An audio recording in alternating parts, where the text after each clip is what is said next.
fine. All right. This is my goodbye speech to the you people. No, well, I'm not gonna say that on camera. All right. So here's the deal. What? She called you morons. I didn't. Oh yeah. All right. So we have what? 20 minutes. So I'm gonna try to keep this in 10, but it's gonna be 20. It's like a preacher, you know what they say? I'm gonna wrap up right now. Unless if you're at the white church, probably not. At the black church, wow.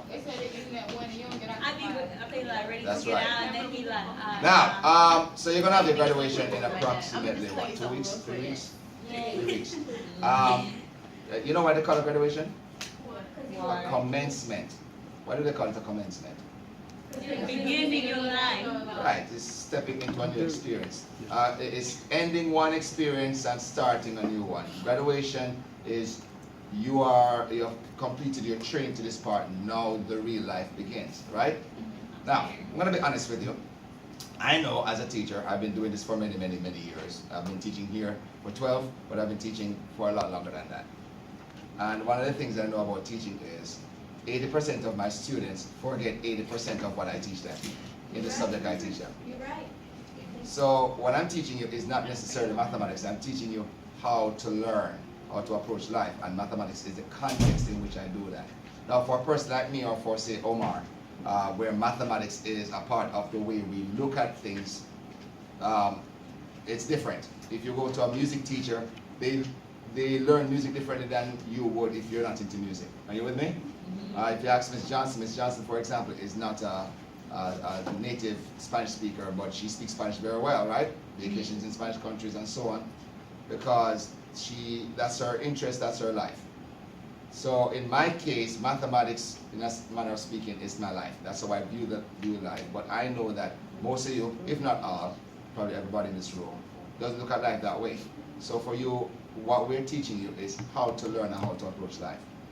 The problem with school is it's a kind of a bad environment to learn, which is kind of an oxymoron. School is not conducive to real learning. What is conducive to real learning is real life, right? School is artificial. We have textbooks that tell you things that you don't really need and pile on a whole lot of it in a short amount of time. That's not really how life works. Life doesn't give you mile wide and inch deep. It gives you a series of intense experiences that teach you big lessons if you're paying attention. And if you don't learn the lesson, then you get a worse experience later on because you didn't learn the lesson earlier on. What we're trying to do in school is keep you from the worst experiences by giving you the more distilled version of what other people have experienced. All right? Now, that being said, when you go out into life, you have to remember a number of things. First of all, you're not that special. It's true. Even if you're 1 in a million, there's 7 billion people in the world. Right? So, and even if you're 1 in a million. And I know most of you are not 1 in a million because I go around and I see people and they look generic. I always see people that look like some of you. And you know how many times people tell me that I look like someone, and I don't just mean Usain Bolt. I don't really look like Usain. No. So the first thing is, don't let anything get to your head, right? Humility is a very powerful tool, and you start out by realizing that you're not special. That means you can always learn. And if you can always learn, why not just learn what you can? Don't only learn what you need, learn what you can. Because sometimes you don't know what you learn now is useful later on. You with me, folks? And the best way to learn in life is to talk to people who have lived it. All right? If you want to be a millionaire, who do you talk to? Millionaires, not Donald Trump. A millionaire. You're not going to get to Donald Trump. But talk to people who are millionaires. And I learned to listen to a radio program. When you see me walking around with my headphones, I'm not listening to music. I'm listening to talk. People talking and teaching and stuff. And there's this guy, I forget his name. He was a football player and he got injured. And he went from making $250 a week to being a millionaire in the space of, I think, a year. Right? dropped out of college. Dropped out, was a 2.0 student in high school. All right? And one of the lessons he said, he learned, is that when you want advice from someone, don't ask them directly for advice. If you go to someone and say, I need your advice, what you've done is put a burden on the person to get involved in your life. What if the person don't care about your life? Right? What you do to get advice about someone, if you want to know how they did something, ask them, how did you do that? Then see what lessons you can learn from that. If you come to me and say, I want advice as to how to be a language arts teacher, I'm not going to be able to tell you anything about that. I can't tell you how to be a teacher. But what would be better is if you ask me, what caused me to become a teacher and how did I get there? That's my experience. I can share that with you. All right? I'm expecting most of you, I recommend all of you, get married. If you want information about married life, who should you talk to? Andrew. Married people. Why? Because they have done it. Preferably people who have been married for a long period of time. You know, marriage is one of those things that the less times you do it, the better. You know what I'm saying? But even those people who haven't done it right the first time or the second time, they learn lessons and lessons that they can teach you. Well, now, you might want to write this name. I know, I was laughing. There's this lady named Alison Armstrong. Alison Armstrong. And I heard her on a radio program. Phenomenal. She has an organization called Understanding Men. And she explains men to women and she explains women to men. Right? And she said the reason she's able to understand it is because of her divorce in her first marriage, and when she got married in her second marriage, she applied a lot of those lessons. That's what you want to do. Talk to people, get their experiences, and use that. All right, so that's the first thing is you're not that special, so be humble. Second thing is learn everything you can when you can, and the best way to do that is to learn from people who have done it. All right? Everything is interesting. If it's not interesting to you now, it doesn't mean it will never be interesting to you in the future. Are you with me, folks? So try to learn what you can, even if you don't necessarily see what is important now. So what was that, number 2 or 3? I forgot, last count. The next thing is communication. Most issues in life stem from miscommunication. So learn to communicate. You know where the best people to learn to communicate from? Do you know? People who communicate for a living. I happen to like how comedians communicate. I watch a lot of comedians. Not because of the comedy which I like, but because of how they connect with people. You gotta learn to tell stories. Remember I told you that before? And you have to learn, because stories is how people get into your mind in a way that they can enjoy. If I sit here and tell a lecture like I'm doing now, it's not gonna register as much as if I say, let me tell you about the time when. Now you're paying attention. Because now I've invited you into an experience, right? Learn how to do that, because that's how people connect with you. People don't connect with you telling them how life works or should work. They connect with you through your experience about life and maybe how the lessons you learn from that. That's why the Bible, my favorite book, has so many stories in it. Jesus is called the great teacher, right? Most of the time, he's telling stories. All right? I love the Bible. There's some books in the Bible I don't spend time reading. I don't read books like Isaiah or Jeremiah, because there are not enough stories there. And I'm a very religious person. And stories just teach a lot, right? So learn to tell stories, and the way you learn it is by looking at the people who tell stories. I think I recommended to you this guy, what's his name again? The Dirty Jobs guy.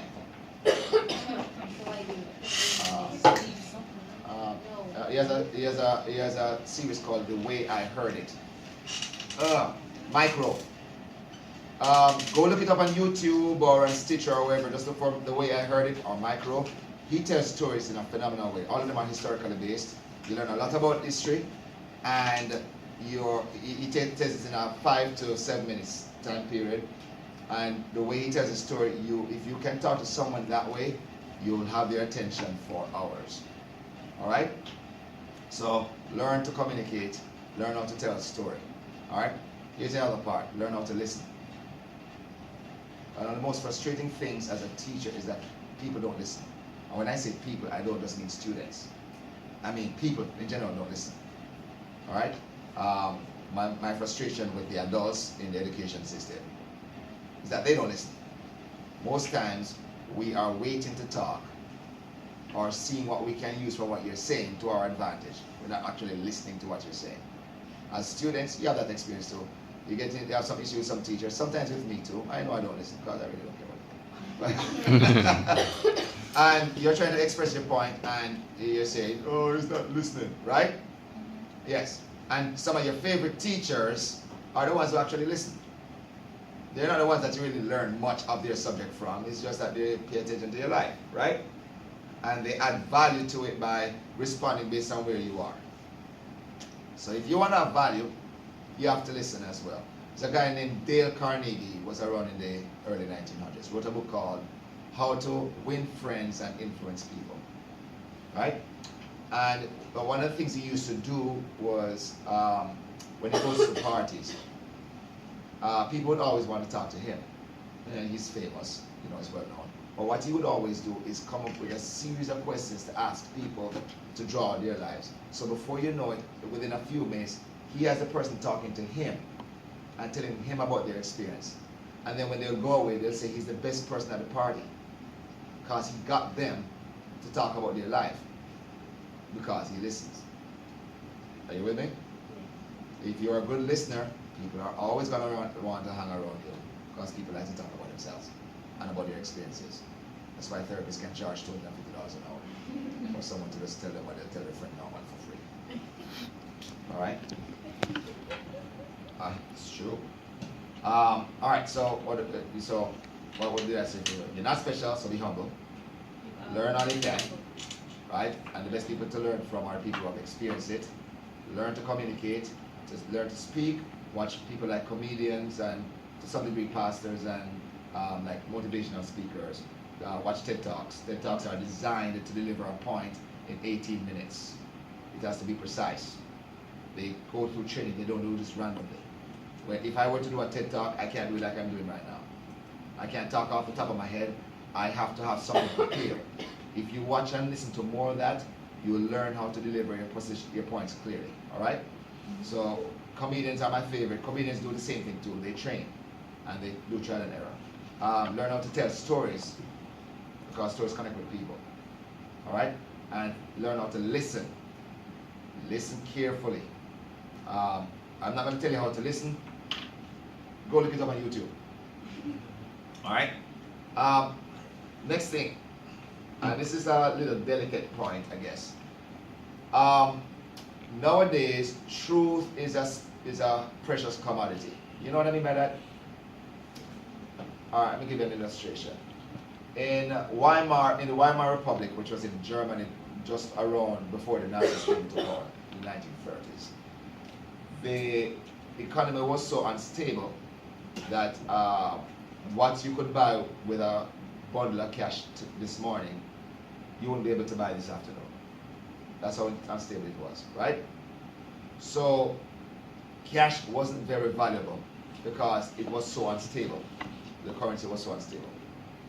So a lot of people, even though they had a barrel of cash, weren't secure. Once you get the money, you have to spend it right away because you don't know if it will be as valuable tomorrow or later on. But the people who had gold didn't have to worry about that. Because the thing about gold is a precious metal. When everything else is going unstable, right? Gold keeps its value. In fact, when things get worse, gold gets more valuable, right? All right. Information or truth is like gold. Information is like currency. There's counterfeit currency, right? And there's some authentic currency. It depends on where the person who issues the currency is from, right? If you go to Zimbabwe, $1 million Zimbabwe dollars doesn't get you much. $1 million US dollars is a nice deal. What's the difference between a Zimbabwe dollar and a US dollar? The value comes from the stability of the people who are issuing it, right? The US economy is stronger than the Zimbabwe economy. Same thing with information and truth. Truth is a precious commodity, and there's a lot of fake news and alternative facts and bad information going around. And either it's there to deceive you or confuse you. Either way, it's not good. So you have to find a way to have a foundation so that you're not swept away by various winds of information. And that is principles. You have to know what are the most significant, important elements in life. There are two types of principles. There's natural principles, and there are principles that are values oriented. Natural principles is just how life works. If you jump off the building, you're gonna fall, whether you want to believe it or not. Are you with me so far? Here's another example. Men and women are different fundamentally, whether you want to believe it or not. Are you with me so far? You have to know how life works. Know those principles and don't deny them. Don't lie to yourself when you know life doesn't work that way. That's the first thing. So know how life works. Those are principles of life. Fundamentals. Second type of principles, establish your moral principles based on what? How life, you know how life works. If you don't have moral principles, people can get you to do anything they want and you'll go along with it and then you'll fall apart and then people are going to use it as a bad example. You get what I'm saying? And sometimes when your life falls apart, you can't rebuild it. There are a lot of people who have fallen into bad situations and gotten out of it. That's the minority though. And many times when a person's life falls apart, they drag down other people with them. It's some of the people that you have to, some of the think that in order to avoid getting into that situation or to limit your chance of getting into that situation where your life falls apart, you have to know what principles you're living by. If you don't know what your principles are, you go along with whatever feels good. And that's one of the worst things to do. You can't trust your emotions. The feelings will lead you astray. The emotions are just there to indicate that something is going on and probably what direction is going on to. It's not there to tell you what to do. You get what I'm saying, folks? So it's not that you should ignore your emotions or your feelings.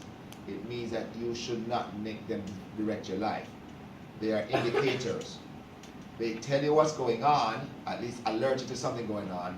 Then your principles should kick in to pay attention to what's going on and align it with, and decide how you're going to act based on those principles. So, if nothing else you remember from what I said so far, remember that thing. You got to know what principles are. Know what your principles are. One of the things I live by in my life is people are more important than things. Right? So I'll sacrifice things for people because things don't last and people are important. That said, there's some people you gotta get out of your life because they'll use you, or and that's probably an overstatement. Everybody gets used and everybody uses somebody. You use your parents now. You use me. The government uses me. The school uses me, and I use them. I get paid. Right? If I don't like being used the way they're using me, I stop doing this job and go get something, do something else. But everybody uses someone. So more precisely, is it for your benefit or are you helping someone? If it's damaging you, you gotta stop and evaluate whether you want to continue this thing or not. Because even if it's someone else's fault, if you're the one who gets damaged, nobody cares whose fault it is. You're the one going through that experience. All right? And as a side note to that, all of us here live in America. Most of us here are either immigrants or children of immigrants. Am I right or wrong? Yes. All right. I want to say this as an immigrant who came from a third world country as an adult.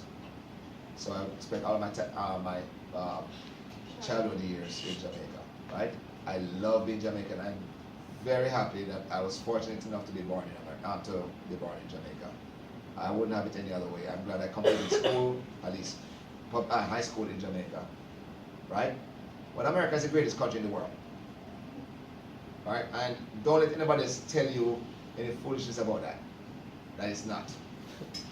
America right now, and for the last couple of years probably, has been the greatest country in the world. Do you know why? You see, the reason that people don't think America is the greatest country in the world is because they don't know why it's the greatest country in the world. How many countries, how many great countries and empires have a birthday? What's America's birthday? July 4th. July 4th. right? Now, my country has a birthday. It's August 6th, right?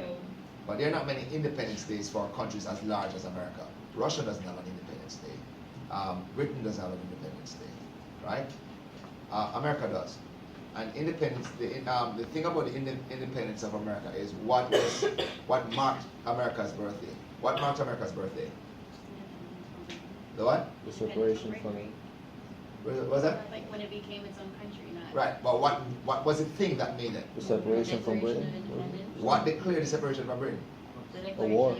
The Declaration of Independence, right? Independence Day, Declaration of Independence. I didn't hear it. So the Declaration of Independence is a special document because of this. It sets down principles on which America's government will be built. The reason America is great is because of the principles on which America is built. When they say a person is a patriot in America, it means they align themselves to the principles on which America is built. That's why people like me come over here, because America became great because of the principles on which it was built. My country is not that great because it doesn't operate by many of those same principles. All right? So we come here, we immigrants come here because of what America stands for and how it has been put into practice. Now, if you don't know that, then people are going to tell you all kind of crap about America, and you're going to believe it. Some of it, I'm not saying America is perfect. America did some bad stuff, as did everybody else.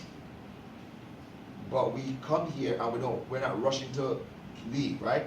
When you're talking about building a wall, you're not building a wall at the borders or talking about building a wall at the borders of America to keep people in. Why are they doing it? Because other people want to get in. It's kind of an interesting thing. If it's so bad a place, why is everybody wanting to come here? Right? And the reason is America's foundations are built on, well, at least 3 principles. What? Life, liberty, and pursuit of happiness, right? There was a phrase that came before that. We hold these truths to be self-evident. That means it's obvious that all men, generally all people, all humans are created what?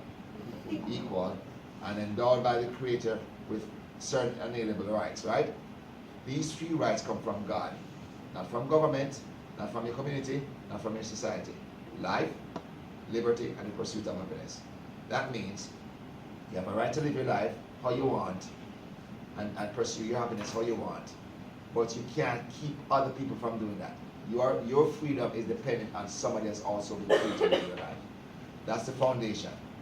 That's the principle. That's the idea. The blueprint is the Constitution.